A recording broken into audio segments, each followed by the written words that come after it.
पाकिस्तान ने 7वें दिन फिर किया सीज फायर का उल्लंघन। भारतीय सेना दे रही है मुंह तोड़ जवाब। 3 सेक्टर में तोड़ा गया सीज फायर।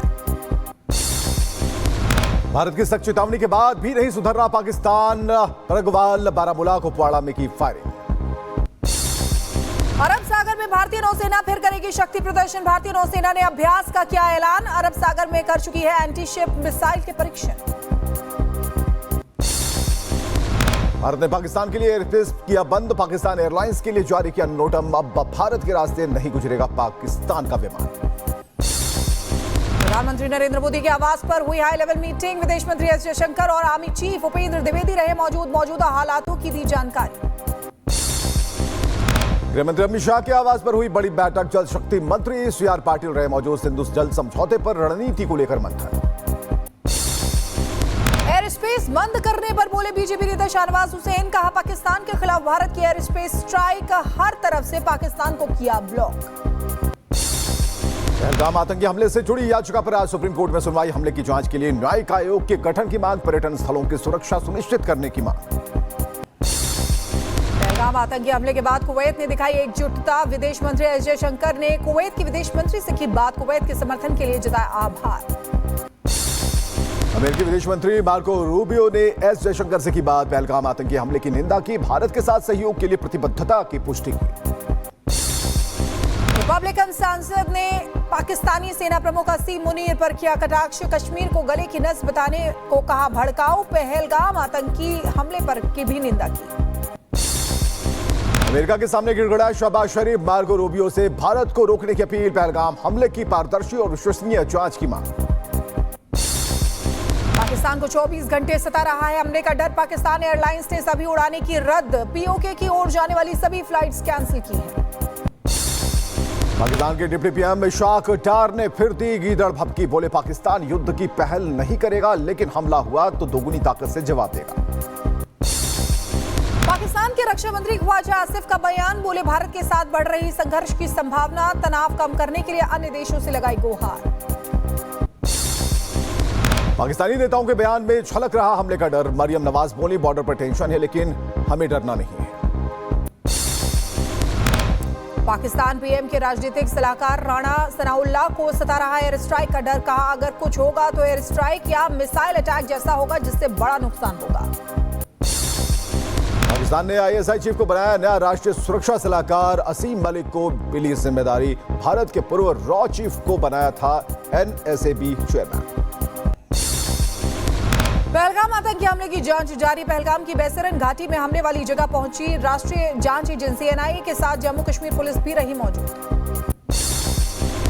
कश्मीर के उपराज्यपाल मनोज सिन्हा ने सुरक्षा समीक्षा बैठक की। डीजीपी समेत कई वरिष्ठ अधिकारी रहे मौजूद। आतंक को जड़ से नष्ट करने पर चर्चा। पाकिस्तान पर भारत की डिजिटल स्ट्राइक जारी। पाकिस्तानी सेना के यूट्यूब चैनल पर लगाया प्रतिबंध। पूर्व पाकिस्तानी क्रिकेटर शाहिद अफरीदी का यूट्यूब चैनल भी बंद। पहलगाम हमले के बाद भारत में यूट्यूब और इंस्टाग्राम पर सख्ती। हानिया आमिर और माहिरा खान समेत कई पाकिस्तानी एक्ट्रेस के इंस्टा अकाउंट भारत में ब्लॉक। हापुड़ में पहलगाम आतंकी हमले का समर्थन करने पर शख्स की पिटाई। लोगों ने जमकर धुनाई के बाद आरोपी को पुलिस को सौंपा। पुलिस ने आरोपी के खिलाफ मुकदमा दर्ज किया। आज महाराष्ट्र दौरे पर रहेंगे प्रधानमंत्री मोदी। मुंबई में मनोरंजन शिखर सम्मेलन का करेंगे उद्घाटन। महाराष्ट्र के बाद केरल यात्रा पर होंगे रवाना।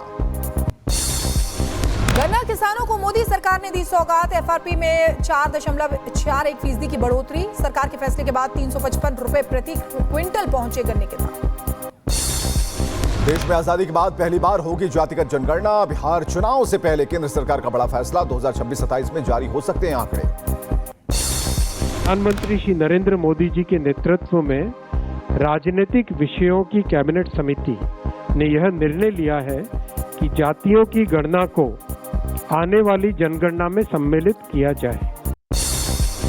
महाराष्ट्र के सीएम देवेंद्र फडणवीस ने जाति जनगणना के फैसले को बताया ऐतिहासिक। बोले देश में सामाजिक न्याय का एक नया अध्याय शुरू होगा। सरकार ने लिया हुआ जातिगत जनगणना का निर्णय ये बहुत ही ऐतिहासिक निर्णय है। इस निर्णय के कारण सामाजिक न्याय का नया अध्याय, एक नया पर्व भारत में शुरू होगा। जातिगत जनगणना पर बोले बिहार के उप मुख्यमंत्री सम्राट चौधरी। राष्ट्रीय जनगणना में जाति जनगणना को शामिल करने के लिए पीएम मोदी का जताया आभार। देश के यशस्वी प्रधानमंत्री आदरणीय नरेंद्र मोदी जी को बिहार की जनता की ओर से बधाई देता हूं। ऐतिहासिक दिन है इस देश में कि जो जातीय जनगणना का निर्णय भारत की सरकार ने लिया। केंद्रीय कृषि मंत्री शिवराज सिंह चौहान बोले जनगणना के साथ जातिगत जनगणना कराने का फैसला ऐतिहासिक है, समाज के हित में लिया गया निर्णय। जातिगत जनगणना भी सामाजिक न्याय के लिए, सबका साथ, सबका विकास और सबके कल्याण के लिए की जाएगी। यूपी के मुजफ्फरनगर में वक्फ कानून के खिलाफ प्रदर्शन। मुस्लिम इलाकों में लाइट बंद करके जताया गया विरोध। उत्तर प्रदेश के मुरादाबाद में देखा ब्लैकआउट प्रदर्शन का असर। मुस्लिम समुदाय के लोगों ने जताया विरोध। All India Muslim personal law board ने की थी अपील। वक्फ कानून के खिलाफ मुस्लिम संगठनों के ब्लैकआउट पर बोले जगदीप पाल। कहा पहलगाम की घटना के समय ब्लैकआउट का आह्वान ठीक नहीं। उनकी बहनों के, बच्चों के आंख से आंसू भी न रुके हों, तो आज इस तरह से all India Muslim personal law board हो या ओवैसी जो हमारे ज्वाइंट पार्लियामेंट्री कमेटी के मेंबर रहे हों, वो जिस तरीके से आज ब्लैकआउट करने की बात कर रहे हैं, तो इससे लगता है उनको भारत की सुप्रीम कोर्ट पे भरोसा नहीं है। और स्थापना दिवस की सीएम योगी ने बधाई दी है। एक्स पर पोस्ट कर जनता के उज्जवल भविष्य की कामना की। लिखा पीएम मोदी और गुजरात सीएम के नेतृत्व में गुजरात विकास के सुपथ पर गतिमान रहे। गुजरात गौरव दिवस को लेकर गोधरा में राज्य स्तरीय समारोह का आयोजन। गुजरात स्थापना दिवस की पूर्व संध्या पर मशाल शो का आयोजन। पुलिस परेड ग्राउंड में मशाल से बनाए गए स्लोगन। महाराष्ट्र का स्थापना दिवस आज। सीएम योगी ने महाराष्ट्र के नागरिकों को दी महाराष्ट्र दिन की बधाई। भगवान श्री सिद्धिविनायक से यही प्रार्थना, प्रगति पथ पर रहे महाराष्ट्र। अम्बेडकर के साथ अखिलेश की फोटो पर केस के बाद बैकफुट पर सपा। अखिलेश यादव ने जताई नाराजगी। बोले भविष्य में ऐसी गलती दोबारा ना हो। बाबा साहेब के साथ सपा प्रमुख की फोटो मामले ने पकड़ा तूल। कुशीनगर में बीजेपी नेताओं और कार्यकर्ताओं ने किया प्रदर्शन। अखिलेश यादव का पुतला फूका। मैनपुरी में बीजेपी जिलाध्यक्षों ने किया सपा के खिलाफ प्रदर्शन। बाबा साहेब की प्रतिमा पर पहुंचकर जताया विरोध। बीजेपी ने अखिलेश यादव से माफी मांगने की मांग की। यूपी के मिर्जापुर में भी बीजेपी नेताओं ने सपा सुप्रीमो के खिलाफ किया प्रदर्शन। डॉक्टर अंबेडकर की प्रतिमा के आगे बैठकर जताया विरोध। रायबरेली में भी बीजेपी के कार्यकर्ताओं का प्रदर्शन। अखिलेश यादव के खिलाफ जमकर नारेबाजी।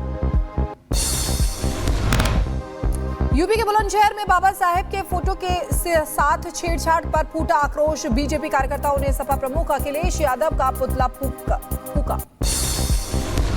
पश्चिम बंगाल के दीघा स्थित जगन्नाथ मंदिर पहुंची मुख्यमंत्री ममता बनर्जी। बीजेपी नेता दिलीप घोष और उनकी पत्नी से की मुलाकात। नवविवाहित जोड़ी को दी शुभकामना। मदर डेयरी के बाद अमूल ने भी बढ़ाए दूध के दाम। आज से 2 रुपए महंगा मिलेगा अमूल दूध। के आईएनए स्थित दिल्ली हाट में लगी भीषण आग। दमकल विभाग की 13 गाड़ियों ने कड़ी मशक्कत के बाद पाया आग पर काबू। दिल्ली सरकार ने आग लगने की जांच के दिया आदेश। दिल्ली सरकार में मंत्री कपिल मिश्रा बोले दुकानदारों को दिया जाएगा नुकसान का मुआवजा।